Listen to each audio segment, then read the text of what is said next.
Greetings in chat, Meanwhile Mongoose, and Nexus Hunter.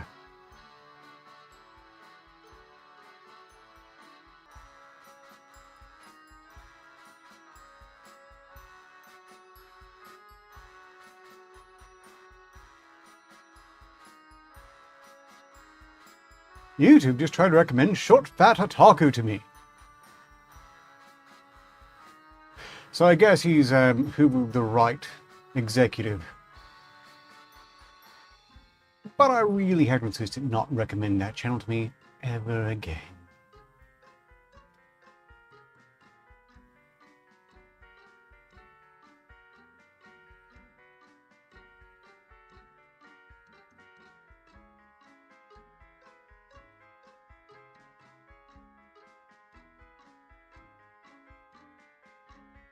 Greetings in chat, SnoopySN 100.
Greetings in chat, Carlos Fish. Congratulations again on your 3K plus.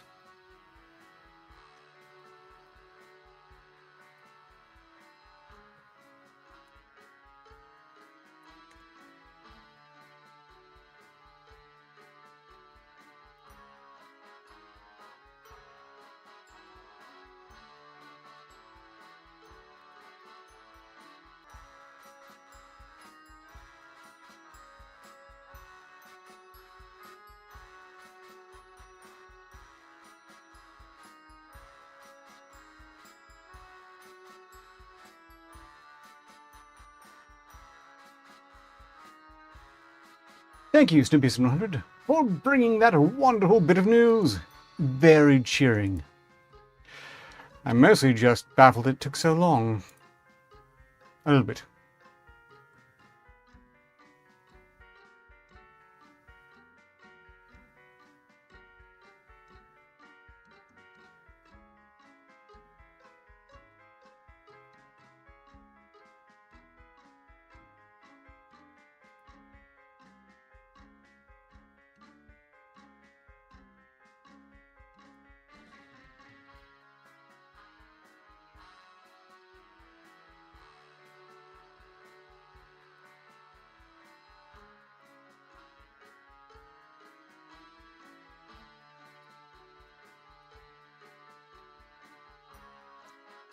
I wouldn't know. I suspect any future lawsuits are not going to be as thoroughly subsidized, but with, you know, PBS, USAID, so many other things shelved. The wealthy powers who were backing them weren't spending their own money after all, and would never. They were spending our money.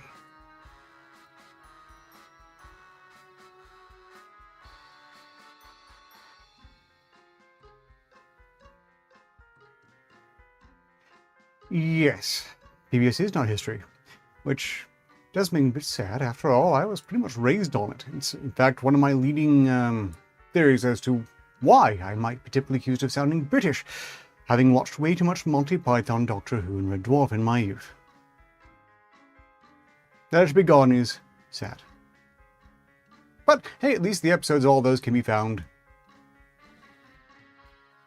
on the Internet Archive, at least for now. I found a source for all of the episodes of Doctor Who that had any value whatsoever, which would be the old ones before they rebooted it. Tragically.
I am sad to hear that NPR continues.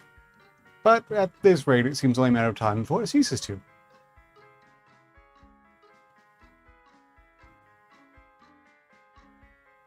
Look, if you don't like original Doctor Who, that's fine. Thank you, we are the Royal Mongers. Although, I'm not referring to New Who. I'm looking to long before there was even the idea for a female Doctor.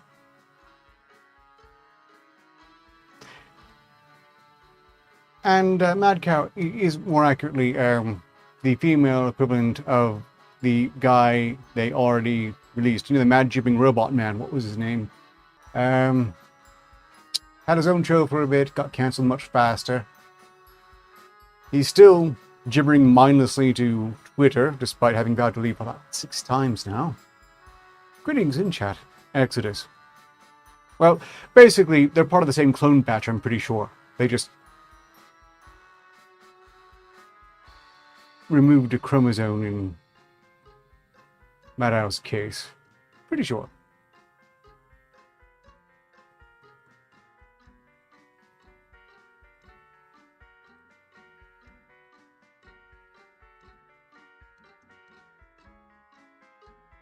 They weren't robots.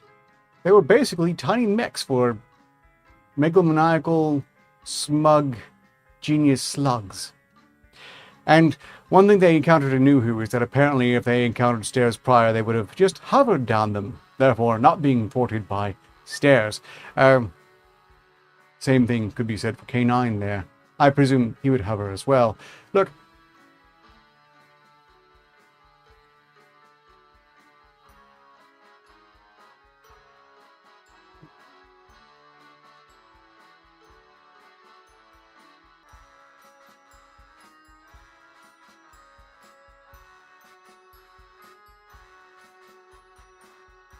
I somewhat regret I couldn't hear that, but 58 has gone off.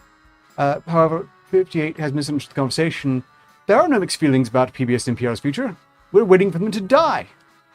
And we're halfway there.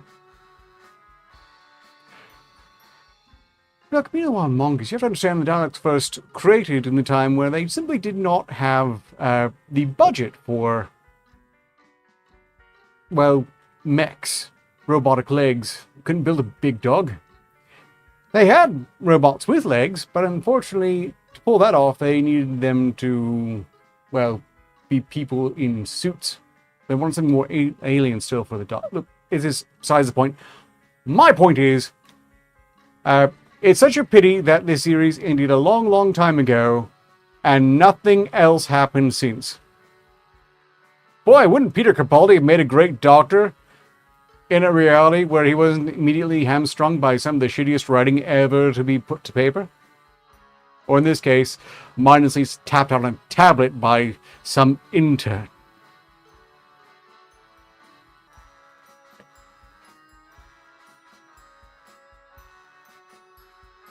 We are 10 minutes from live.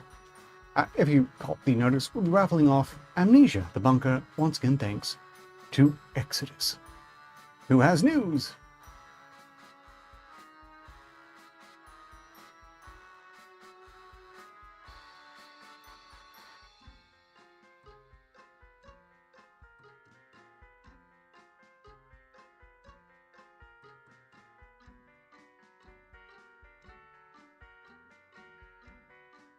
Excuse me, Mongoose. You're put in a position to defend and, worse still, acknowledge the very existence of New Who. And I'm trying not to hold that against you, but those Daleks were demonstrably not at the mercy of stairs, because they pointedly stressed that they can hover. They did scenes where they hover downstairs, which is something they could do with increased budget and new technological proficiency.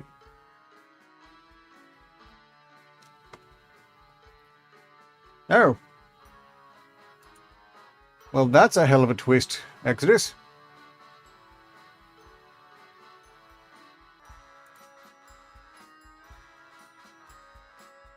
I think I'll stop the promotion there. Don't expect more than 3 competitors in case.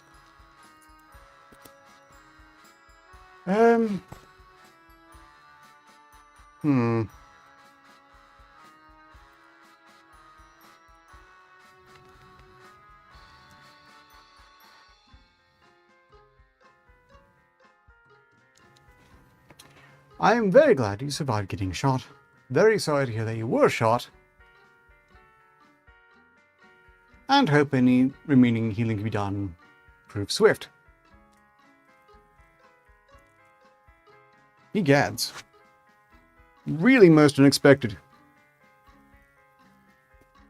So many questions that I want to ask and would ask if I wasn't the sort of person who doesn't cry.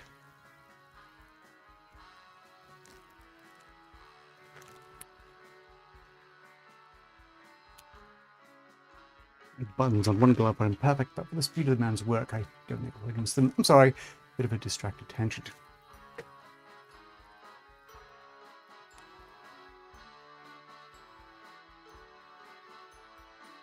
Okay. Well, that answers my question. See, I support the kid doing target practice. I'm very disappointed in his parents for not properly arranging a safe target practice area. That was...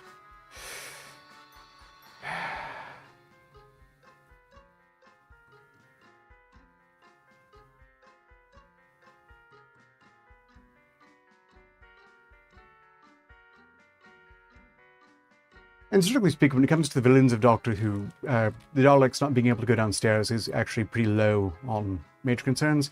A lot of the villains were absolutely ridiculous. Like, colossally silly.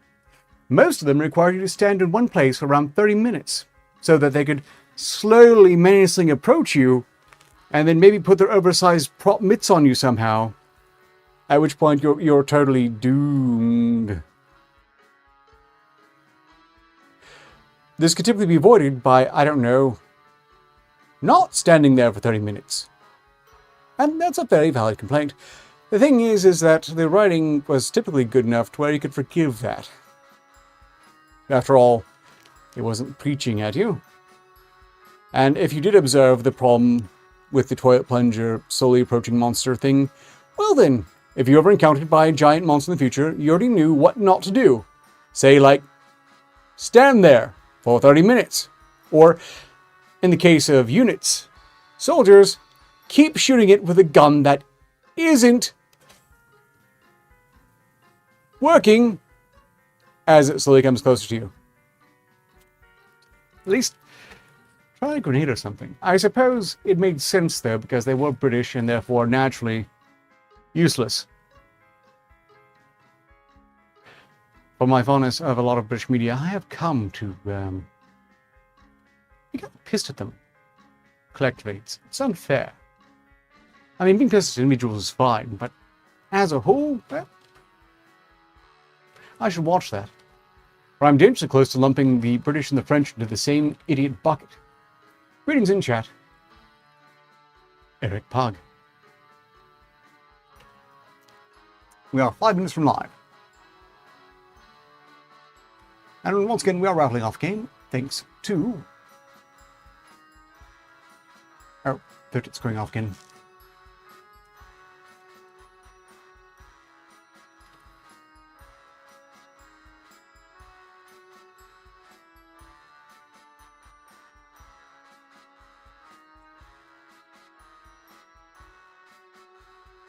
The video has gone off again, and I'm glad you couldn't hear them. I think that saved me some trouble. And I'm going to leave it as a mystery instead. Because it's fun being mysterious. Belatedly greetings in chat, K-Shul, K-Shul, K-Shul, and K-Shul. Possibly. At least one K-Shul. I'll take as many as I can get, but one is just fine.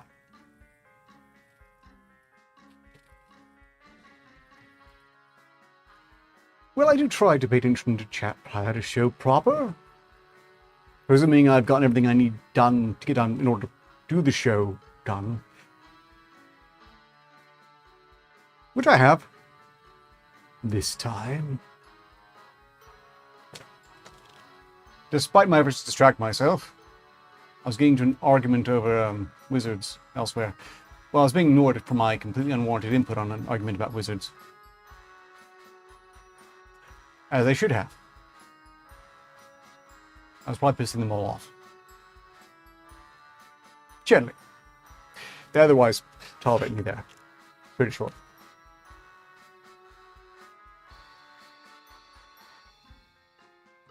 Congratulations, K-Shul, on winning the raffle. Happy Death Day. I think I might have seen that.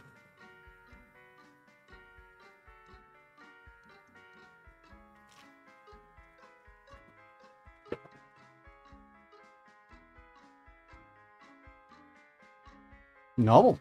Sounds like my kind of club. If I was the sort of person to have a kind of club, which I don't really, I say I am. I'm not much of a club person.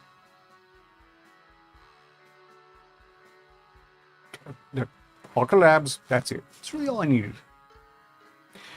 After that, socializing is a matter of will. Including this. Not to be anyway demeaning your company, it is thoroughly appreciated. Also helpful, because if I didn't do things like this, I would probably just completely cut myself off from society, which doesn't seem like all that bad a thing. Sometimes. Still, I'm pretty sure it's not healthy.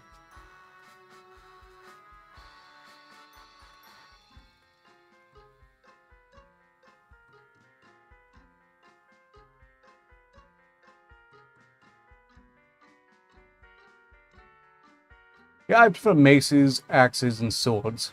I don't have much in the way of axes, but I do have a pole axe, so that's good. Pole axe, swords, about several of those. My favorite being the... Well, ostensibly Arcturus' Needle of the Compass is a beautiful blade. I'm going to be buried with that one. Hell of a souvenir. I might try for the pole axe too. We'll see. I mean, if it's inherited by an heir that takes interest in it, then that would be fine, but... Game show where Orc has to socialize with angry troglodytes of human beings. That could be a great show. Someone else will have to arrange it though, because it also sounds a bit like a personal hell. Then again, you know, it could be good.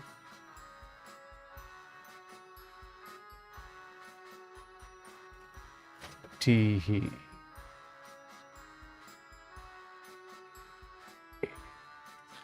Okay, I dare say it's effectively showtime.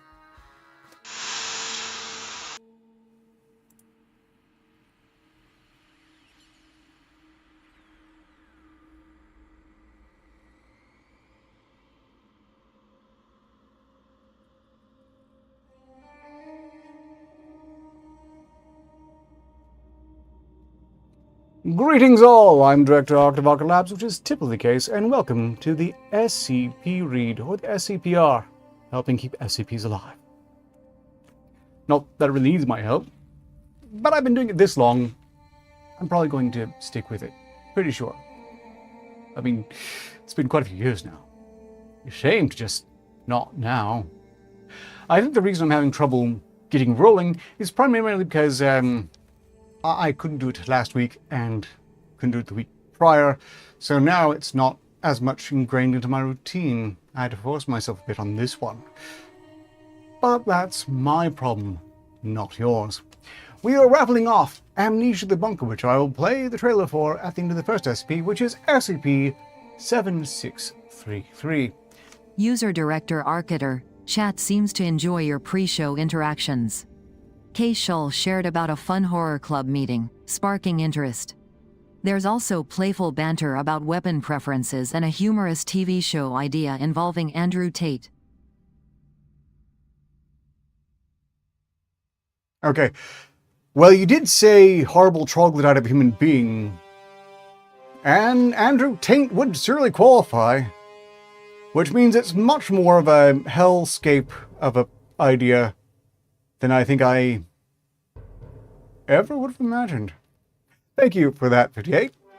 I am now irrationally filled with anger. Let's see if I can use it in an entertaining fashion.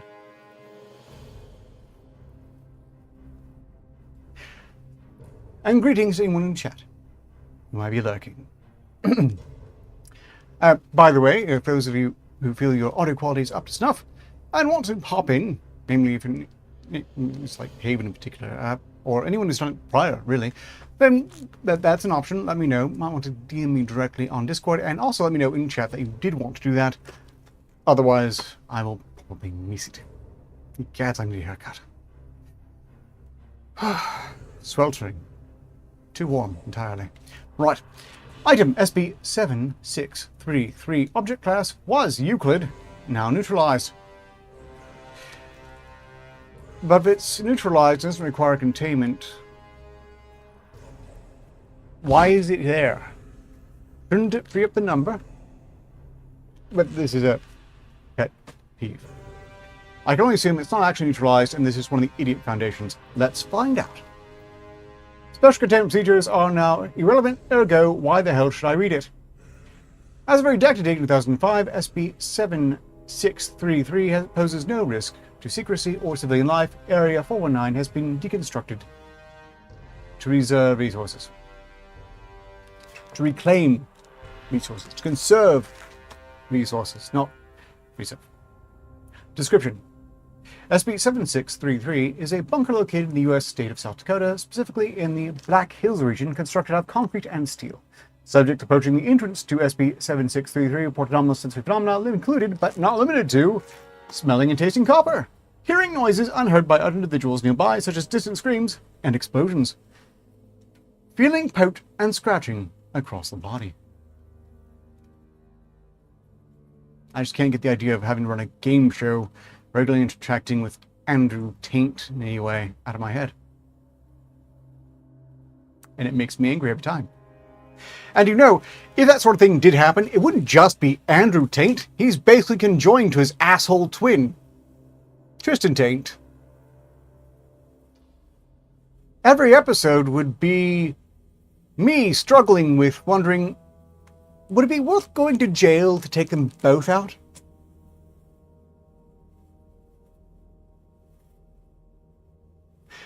Unless, of course, the show is in a location I had better control over, to where perhaps an accident could be...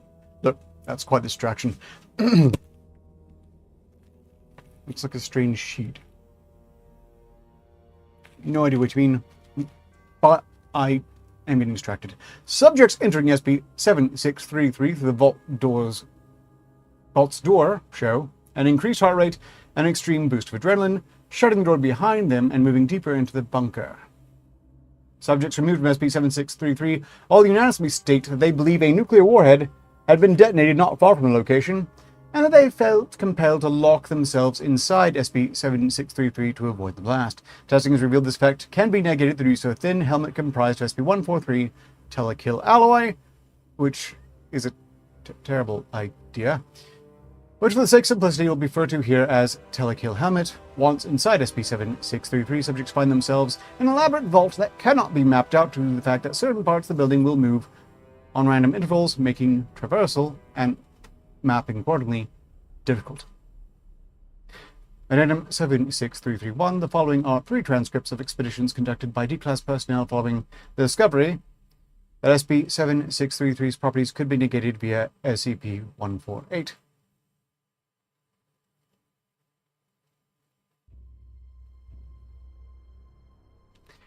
We should have a game show called Welcome to Hell. It would be like Fear Factor if the contestants would have to face their worst. So, meanwhile, Mongoose, what you have there is Fear Factor, but Fear Factor. Or, I suppose, Fear Factor, but they tailor it slightly more to each player. The Taints apparently live wherever they decide they live in order to do whatever it is they want to at the time. I'm still pretty sure they're being set up the next Epstein, but sure would like to see into that. Right. Video log 01. Exhibition 01. Date redacted in 2001. Subject D10202.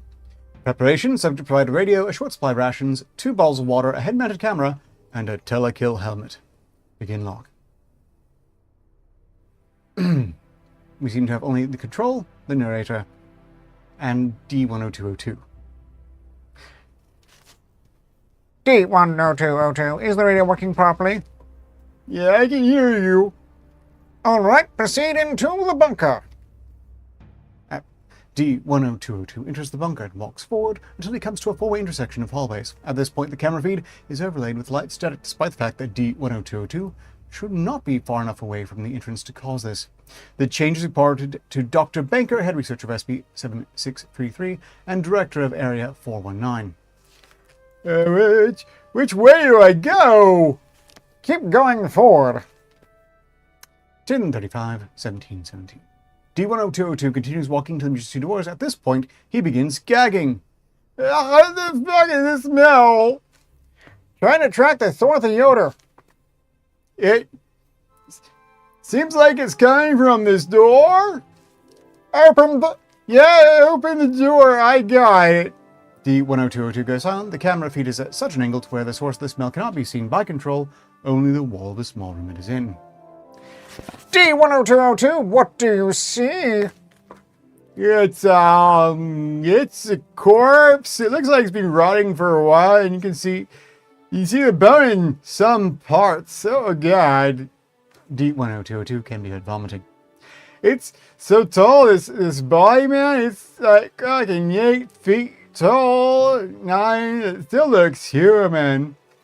Move the camera down, D10202. The body cannot be seen on the feed, though the body itself is decomposed beyond recognition.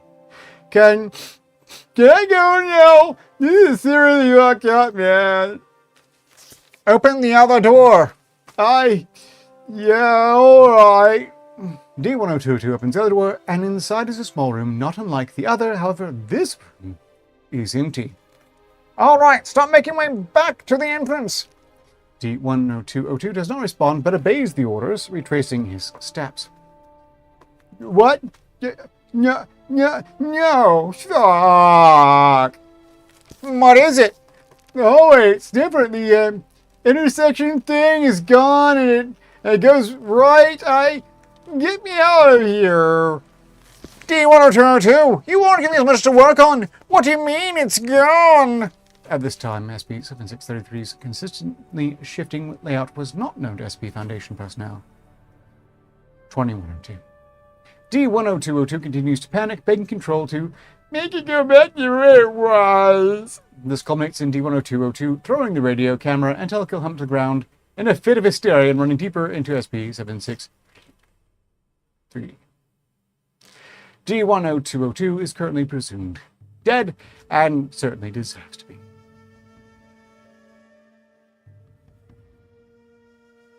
In log. Notes, it is unknown if D10202's outburst was due to mimetic epics leaking through the telekill helmet or simply caused by panic induced by the lack of a means of escape. It could also alternatively be because D10202 was a dumbass mouth breather.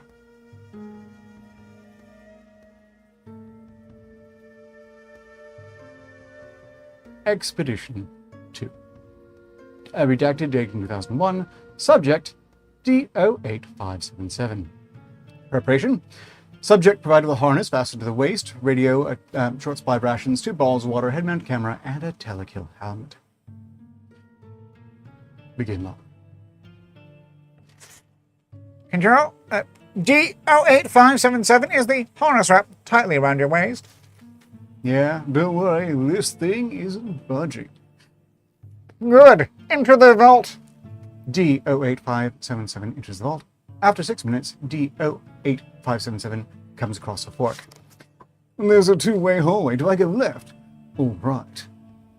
Proceed to the hall on the left. D08577 silently proceeds and enters the storeroom. Huh. There's a stack of papers here. Hey, that's the logo. The logo? Yeah, the logo, you science guys who's around the facility. It's at the top of the paper, SP something. What is this thing? Controller's Director Banker of the breach of security caused by access to a restricted file. D08577, you must. What? What the hell is this? It's a picture of a mushroom cloud, and there's some Russian shit at the bottom. You said we were in South Dakota. D08577, it is imperative that you...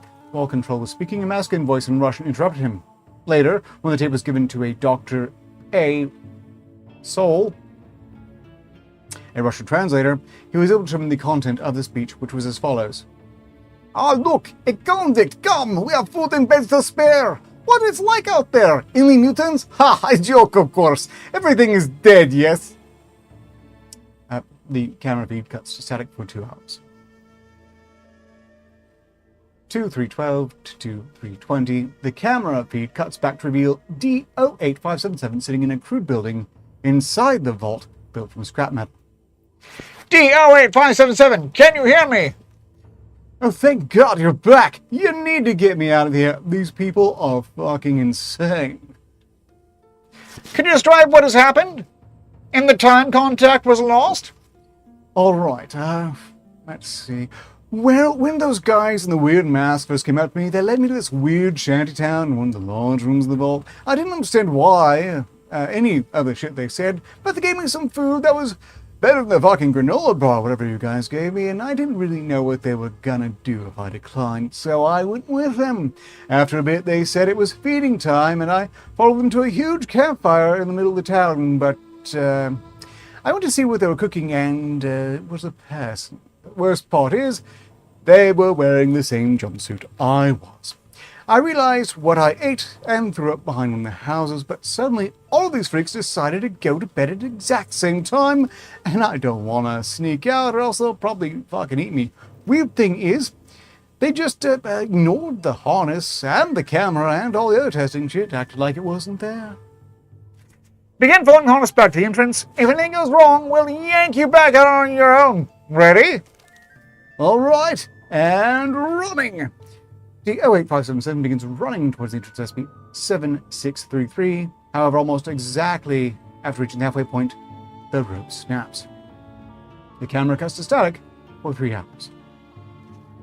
Between 5441 and 5445, the feed shows D08577 lying on the floor, bleeding out and breathing heavily. Although very little of her body is visible. Ha! Well, that's a twist. Multiple claw marks can be partially seen. Many are human in nature, though there are some deep, long lacerations like that of a scythe. Control decides against speaking to her despite the request of Dr. Baker.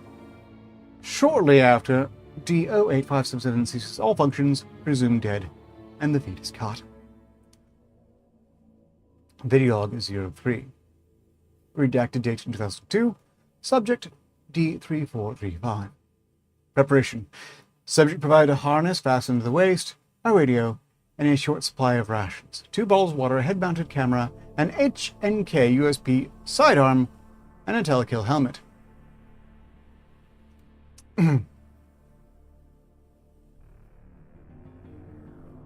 Okay then. Is the harness connected properly? Yeah, the thing's on tight, brah. D3435, please maintain professional demeanor. Now, please enter the vault. Yeah, okay, Control. This helmet is fucking sweet. Security agent redacted dweller raises gun. D3534, cooperate immediately or... Right, I'm sorry. D3435 swiftly enters the vault. D3435 enters the vault, proceeds into the corridors, walking in a straight line for 13 minutes before coming across a 3-way fork. Hey, Mike, dude, which way do I go? Please proceed to the corridor on your right. You got it. 1534. Wait. D3435 enters the hallway and immediately freezes. D3435, please continue. Sorry. D3435, please continue with the door. You fucking see it, right? Control claims not to have seen anything on the initial watching, though upon later viewings, 2 men in Soviet SHM-62 gas masks are visible. SP-76331.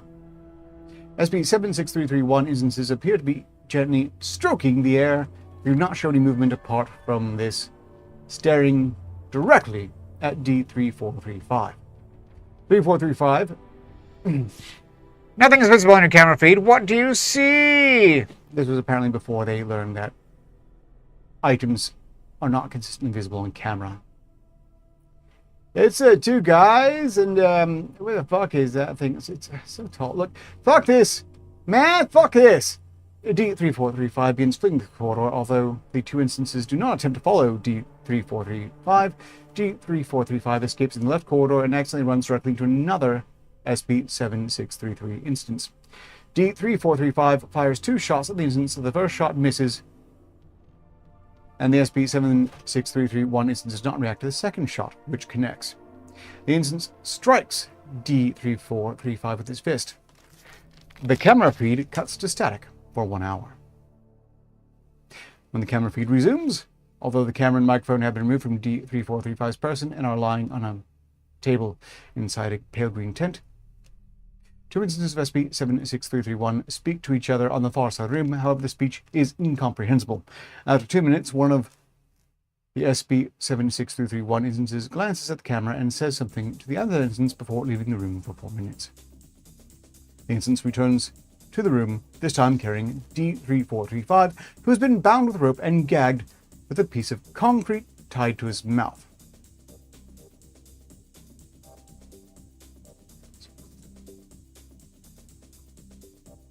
Okay.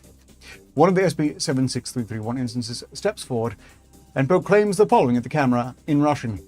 Whoever keeps on sending these feasts, we thank you for your generosity. Behold the fruits of your labor. SP-76331 instances proceed to disembowel D3435, removing his intestines and setting them aside before dragging the body off camera. The camera is moved to reveal a tall, disfigured creature, SP-76332. It has a similar appearance to the corpse seen in Expedition 01, though far more unhuman in nature, and in place of its arms, it has large blade-like appendages comparable to that of Mantodia, commonly the praying mantis. It stares directly at the camera, and when the SP-76331 instance provides the intestines to the creature, it swiftly consumes them. 124, 43, 21, 4221, SCP-76332 leaves the room, leaving the camera facing the wall of the tent. Although breathing can be heard the duration of footage. After around 20 minutes, the feed cuts. In log. Addendum 76332. 4 years after testing with SCP-7633 ceased, a Chaos Insurgency raid was conducted on Area 419. Due to decreased security post-testing, the Insurgency was able to successfully capture Area 419. Upon Area 419's capture, questions were raised as to why the Chaos Insurgency viewed it as valuable enough to launch an assault. These suspicions motivate Foundation to deploy a Division of Task Force Unit Nu 7 Hammer Down to investigate the facility. After Nu 7 was tasked to retake Area 419, Foundation field agents sent to scout out the area reported it is devoid of insurgency interference. To avoid a possible ambush, the Foundation still sent the group to investigate. However, no Chaos insurgents were seen on the premises. Instead, the majority of the inside of the area was coated in a thick red mucus, which, after testing, was revealed to be similar, though not identical, to human blood. Multiple dead Chaos insurgents were stuck to the walls and ceiling, many disemboweled. 2 were still alive, crying out in pain. When questioned by members of Nu 7, the insurgents reportedly spoke back to them in Russian, which nobody in the division spoke.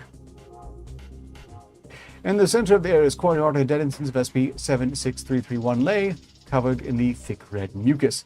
The section of the SCP-76331 instance revealed to be very similar to a human, although in place of blood, its veins were filled with the substance coating the premises. The tunnel leading to SCP-7633's inside had been completely collapsed in, and due to the discontinuation of the Millennium 2 campaign and subsequent decrease in funding regarding safe/secret class anomalies, all attempts to excavate back into SCP-7633 have not been proven cost effective. SCP-7633 is now considered neutralized.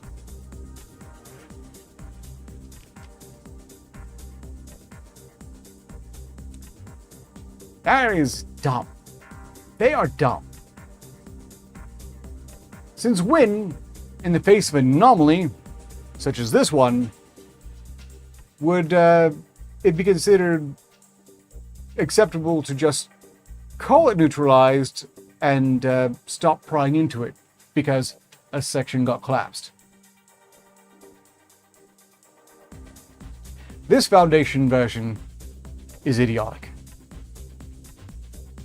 Insurgent Communications Database Transcript 82. This is Emperor Unit 2. Better clearances, send reinforcements to SOI 1223. Immediately, we don't have enough firepower to... It's incomprehensible, obscured by monster screaming. What's happening? I can't hear you. It's in silence. Send reinforcements immediately. It's producing a... Piercing metal screech. Unit 2, can you hear me? Unit 2?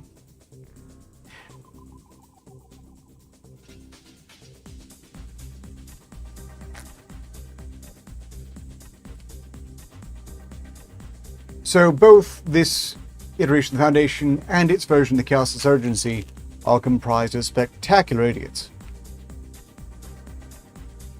Neat.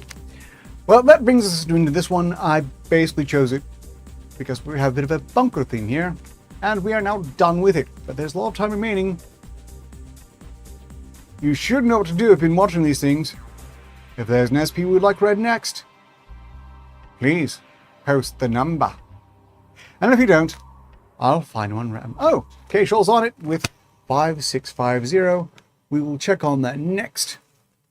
They win. They've quick drawed you all. Next up, Amnesia the Bunker trailer. We're trapped down here. The rat fucking officers ran and blew the exit behind them. You want to escape. You need to blow it back open. There's dynamite in the arsenal.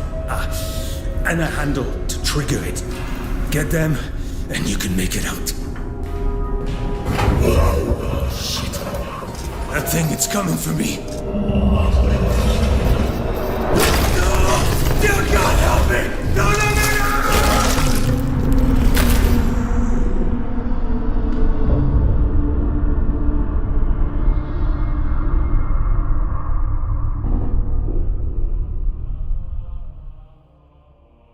You know, after that, I'm not certain this SP wasn't written just to dovetail with this particular game, which is going to be raffled at the end of the stream. Provided someone wants to enter the raffle for it. Nexus Hunter is in the raffle for Amnesia, the Bunker. K. Shull is now in the raffle for Amnesia, the Bunker. All of you can enter. Just need to let me know for one. And finally, I need means of getting you the key should you win. In this case, I'm pretty sure I can get the key to either one of you as necessary, but who else wants to enter? But you should make sure you can do that. Okay, next up, SCP-5650. The number sounds familiar.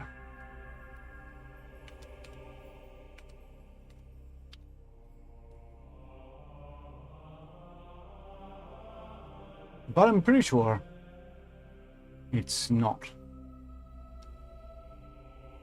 SCP-5650, Containment Class, Catathomial.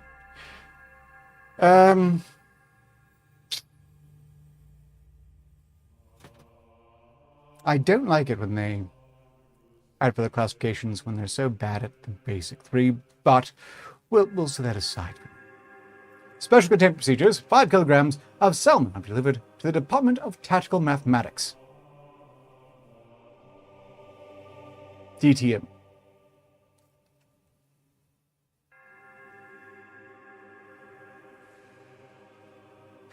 That's amusing. Let's try this again. 5 kilograms of salmon are delivered to the Department of Tactical Mathematics at Site 155 every month for research into SCP-5650. After experimentation and taste testing, all instances of a salmon are to be incinerated. Academic developments concerning the Banach-Tarski theorem are to be monitored and guided in order to conceal the existence of SCP-5650. Footnote here is, this shows that one mathematically defined sphere can be divided into 2 or more similarly sized versions of itself. Okay. Description: SCP-5650 is a physical implementation of the Banach-Tarski theorem, primarily involving several methods of cutting salmon. Salmon salar. When a whole salmon is cut in specific ways, its pieces can be rearranged to produce other salmon of various sizes. These methods are not applicable to salmon that have been already cut to pieces. The limits of what constitutes a whole salmon, however, are still being investigated. SCP-5650 is a detailed book, Angles of Salmon, purportedly written by Terence Tao. Said book focuses on enhancing salmon-based cuisine via exotic mathematical concepts. The Foundation's main interest in SCP-5650 lies in the fact that its methods could cause secondary anomalous effects when they are modified using derivative models and equations of the theorem. There is a large potential in researching them, especially for enhancing material production and resource management. Using advanced computational algorithms and precise cutting equipment, other derivative methods have been determined and performed. The notable effects of these derivative methods are listed below, along with the number of cuts needed for causing them. 5 more comments need to be put in the chat, by the way, for 58 will interrupt again, just so you know. Not that I recommend it, but if you're expecting them to interrupt without your input, you're sadly mistaken. Date: 05/05/2020. Number of cuts: 625. Effect: 5 salmon similarly sized to the original are produced. Note: under my supervision, the DTM hopes to prove that mathematical laws can be manipulated to serve the Foundation's goals, focusing on the predictability and rigidity. For now, we will focus on enlarging and contorting the salmon. 055 Isagani Morales. He's clearly a fraud 05 and should be arrested and disposed of immediately. Also, 05's never named, so this is particularly strange. But moving on. Date 05/06/2025. Number of cuts 13,165.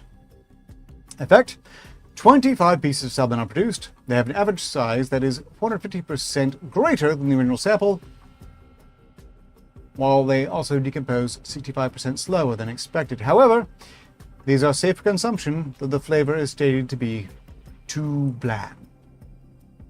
Date 06/15/2030. Fish from the future.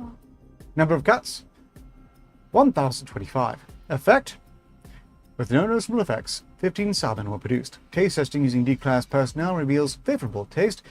However, most of the D-class personnel fell ill 5 minutes later, with them vomiting and suffering from diarrhea.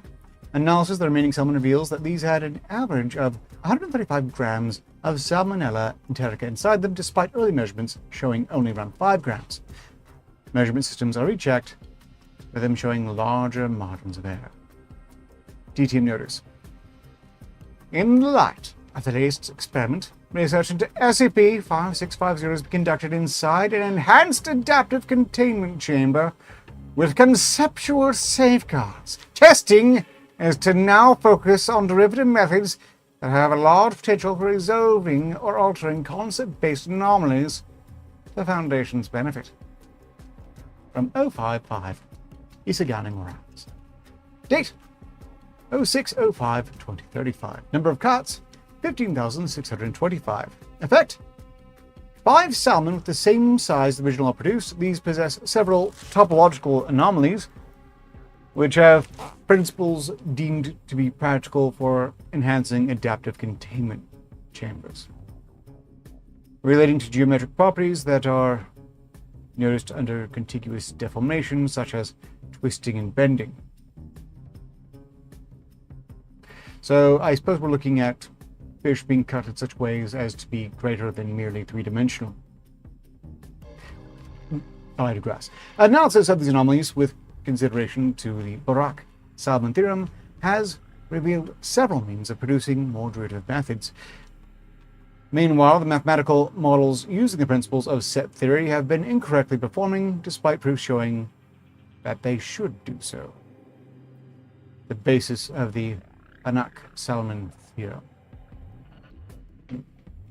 Date 05/10/2040. Number of cuts 5,555. Effect. The arrangement and nature of the 625 salmon produced indicate alleviation of problems related to set theory, indicating that methods can be used to counter damage to baseline mathematics. Further testing is approved. Date 06/25/2045. Number of cuts 5,005.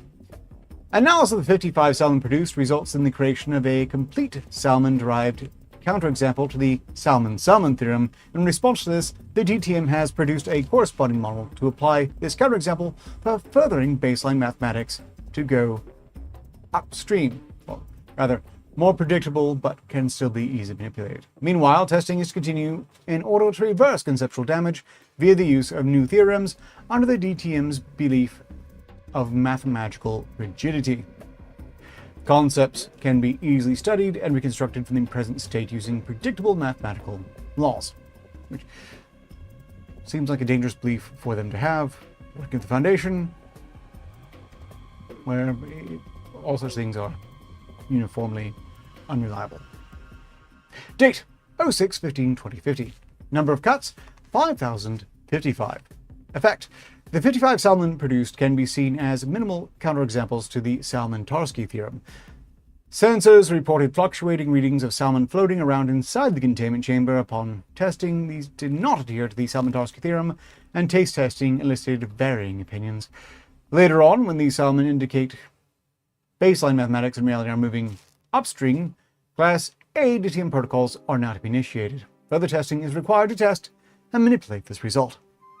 Date 03/2025. Number of cuts 5. Theorems produced afterwards violently push upstream, causing other theorems and mathematical concepts to be crushed.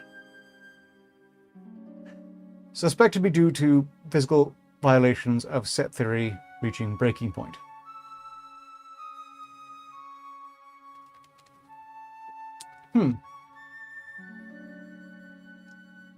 Well, for the record, folks, we're going to have time for another SP file, I think, so if you have a number you would like read next, you should probably fishing it up.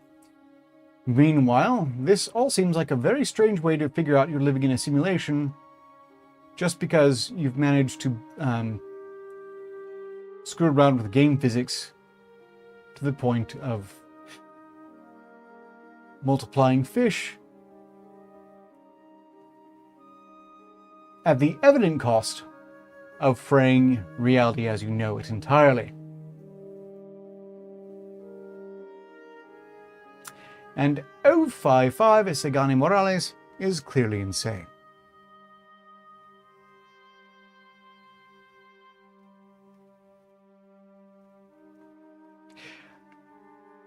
Also, very strange for the Foundation to be doing this research in the first place. I assume this is just because they're one of the deranged versions of the Foundation. Typically, they want to contain and study anomalies, but in this case, they're creating the anomaly by virtue of using an anomalous system, which might have been put in place by a reality bender in the first place. Although, their effects typically die with them, but not always. And of course, we can always chalk this up to the book regarding how to cut the fish in this fashion, being the work of an asshole wizard fisherman.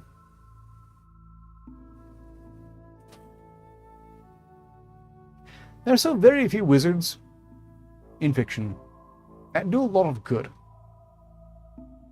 They seem to be largely an argument against being a wizard. Bit of a tangent.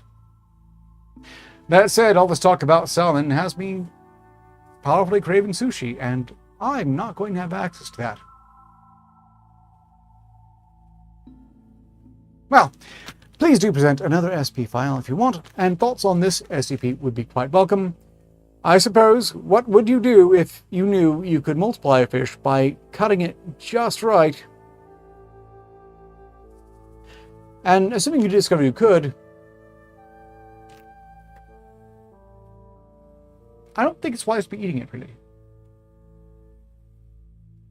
Well, good for you. I'm not eating tuna. Wait a second. I might have some leftovers. I'm going to look into that the moment this stream ends.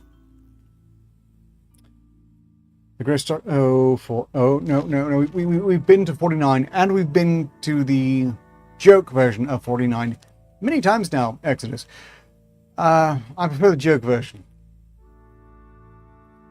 And he's the worst doctor. Like, most directly, 49J is objectively superior to 49. Objectively superior. User Hey Director Arcater, chat's buzzing with ideas for a fear-based game show like Fear Factor. Lots of talk about fear of heights.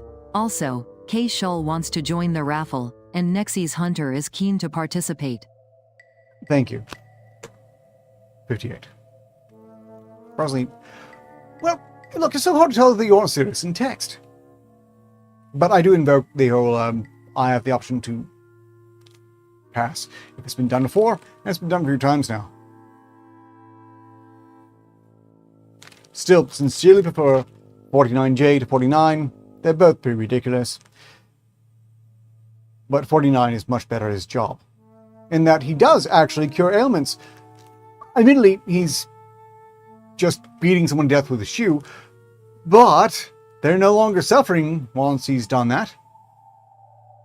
A lot of suffering up to that point, though. Whereas SB-049 himself actually results in someone who's worse off than that. Ostensibly because he doesn't like free will, but was never so adequately defined.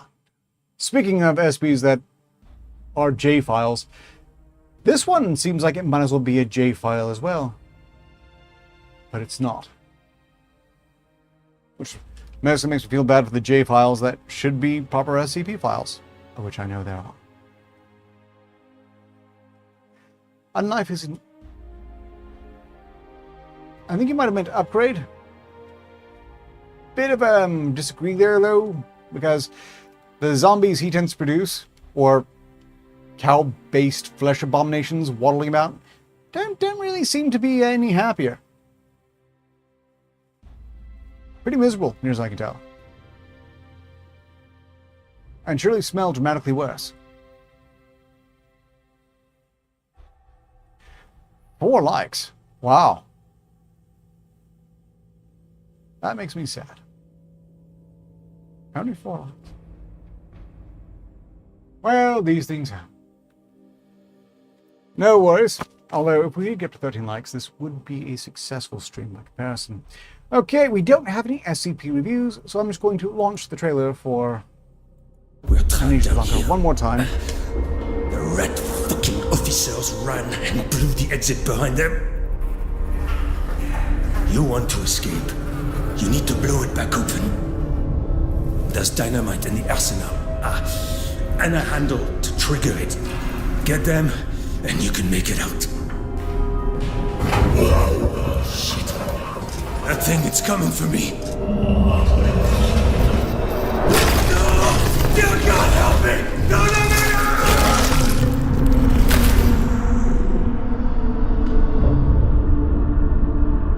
no! And if you should win this game and win it, well, it would be good news to know that the foundation that was containing it is completely idiotic and won't even so much as have a guard on the site when you blow it back open again. Potentially releasing all sorts of flesh horrors that would have otherwise been contained within. Those idiots. Okay, I'm thinking it's random SCP time.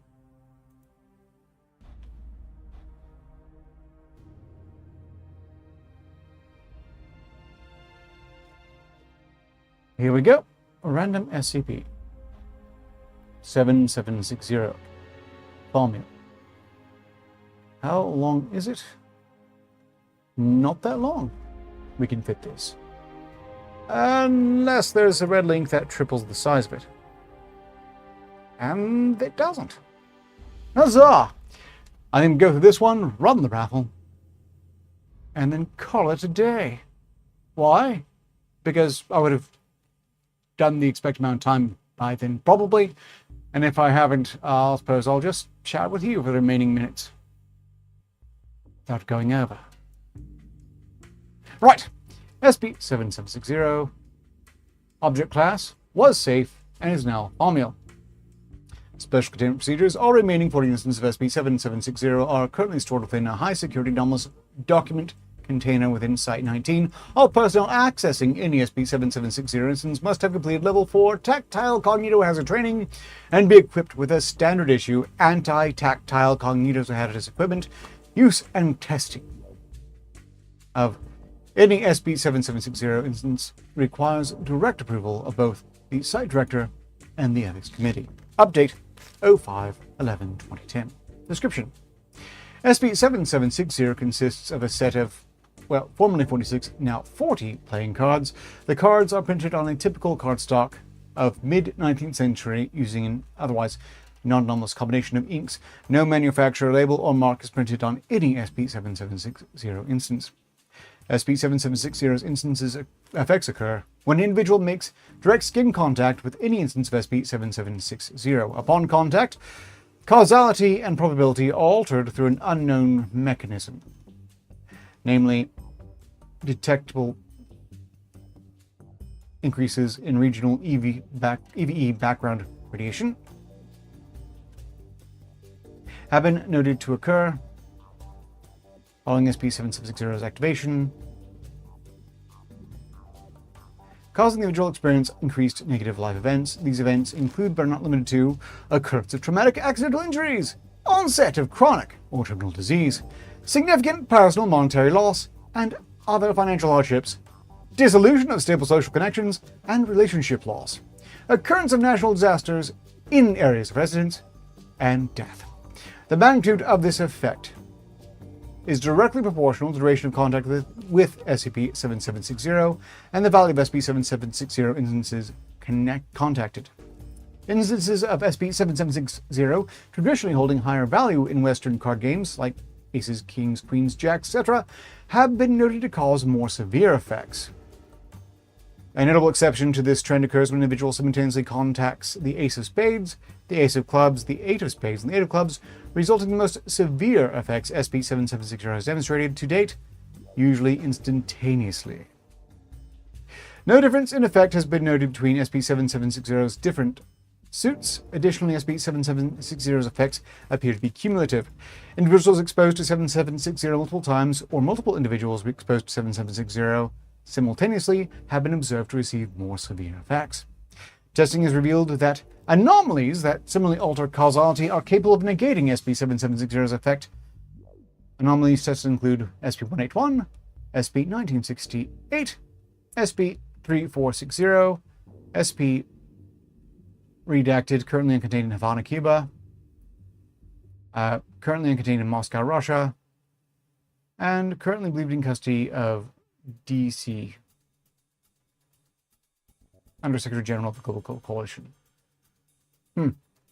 Likewise, testing has revealed the effects of an SCP-7760 instance are transferred to any document in which at least 20 micrograms of an instance of SCP-7760 is embedded, with this effect terminating upon removal of the instance fragment. Proposals to create additional instances of SCP-7760 for testing purposes are currently improved on a case-by-case basis. Addendum 7760A Discovery. SCP-7760 was first brought to Foundation containment in 1990 following a series of defections of Pentagram operatives, operating name for the United States Paranormal Warfare Command. Recovered documentation from Pentagram records indicates that SCP-7760 was originally discovered in Deadwood, South Dakota by ASCI agents, the American Secure Containment Initiative, a precursor organization the Foundation. Well, a precursor to this modern Foundation, as I understand the Foundation has a history predating them.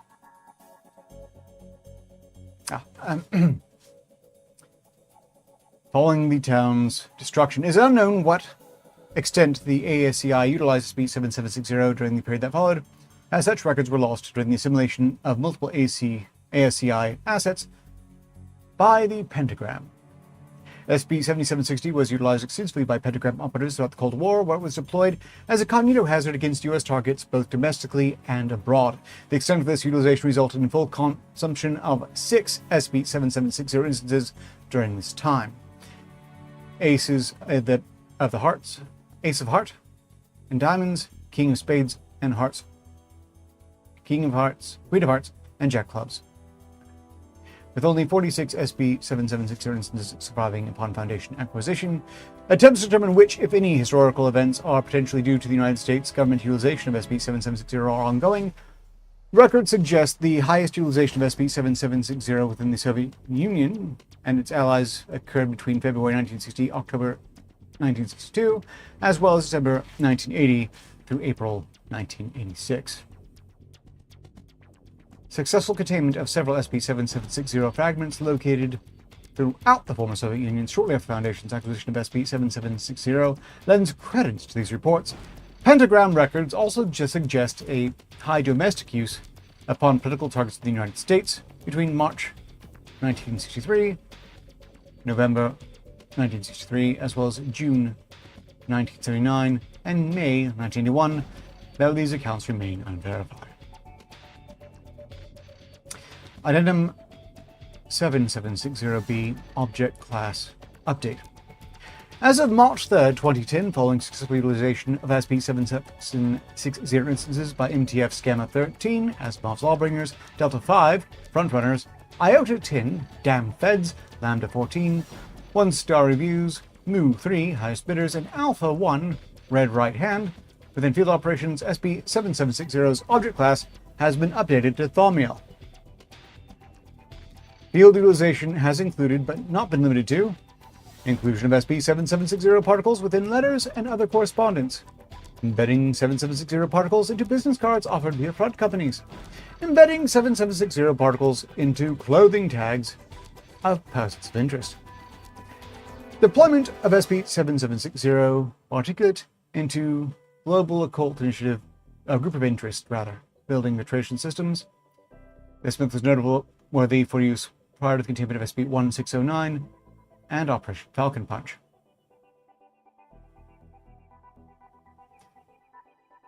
Due to the increased MTF operative turnover since 1995, training in the tactical use of SCP-7760 is offered on an as-needed basis. Addendum 7760C Incident 776016. On July 5th, 2016, 12 agents of MTF Alpha 1 defected to the Global Occult Coalition. SCP-7760, as well as 3 other SCP objects, were stolen and brought to Global Occult Coalition custody. It is currently unknown if SCP-7760 has been destroyed via standard GOC procedures. Protocols to shield critical SCP Foundation personnel from possible cognitive hazard attacks from SCP-7760 are to remain in place indefinitely. Attempts to relocate SCP-7760 fragments released within Foundation facilities as part of former intra-Foundation operations launched by MTF Alpha 1 are currently underway. Proposals for containment and or neutralization of SCP-7760's lingering effects on SCP Foundation personnel are under review by the Foundation Ethics Committee.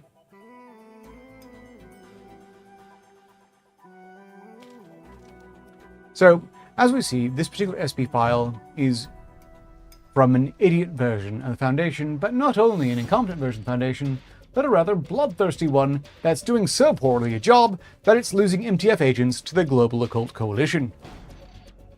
As well it should, and presumably this might be better classified neutralized if the Global Occult Coalition has seen fit to resist the incredibly trivial temptation to use an anomalous, poorly understood deck of cards for assassination purposes. And given that this deck of cards was used for assassination purposes by, well, pretty much every agency that held it prior, it seems to me that this idiot dumbass Foundation really should be considered if one of the anomalous effects of the deck of cards is a compulsion to use the deck of cards to assassinate people. After all, there are a lot of SCPs in Foundation custody that can be used for assassination that typically are not used for assassinations. Whether this anomalous trait of this SCP file is intended or not, or if this iteration of the Foundation is just that bloodthirsty idiotic, is ultimately anyone's guess. We have 9 minutes remaining, and that puts me in a bit of a bind. I don't think there's an SCP file I can read within 9 minutes. But the raffle isn't going to take 9 minutes. What do? You tell me. Please. Or don't. And then I'll just do what I feel. Before I do that, though, is there anyone else who would like to enter the raffle for Amnesia, the Bunker, which basically is the first SCP we started with, and it involves fleshy things. Down here, the rat fucking officers ran and blew the exit behind them. You want to escape? You need to blow it back open. There's dynamite in the arsenal, and a handle to trigger it. Get them, and you can make it out. Shit. That thing, it's coming for me. No! Dear God, help me! No, no, no, no!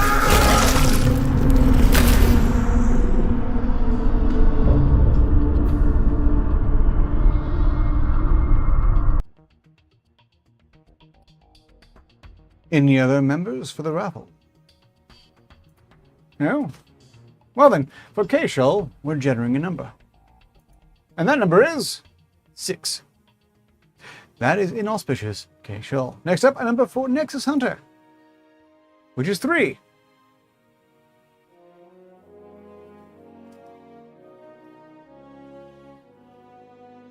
The odds, I'm sad to say, despite being overwhelmingly in your favor, Nexus Hunter, have thrown you under the bus regardless. Congratulations, K. Shull. I'll have your game key to you shortly. Thank you again to Exis for providing it. The next SCP review, for the record, will also contain the last of the keys. Diamond Ex Machina, I believe it is. Probably entering it up for it myself. Involves mech combat. Very anime. You might want to take a look at that. Meanwhile, I'm done here. That's it. I could faff about for 6 minutes. But my intention is to start playing some Abiotic Factor on my server, possibly while streaming episodes of old Doctor Who.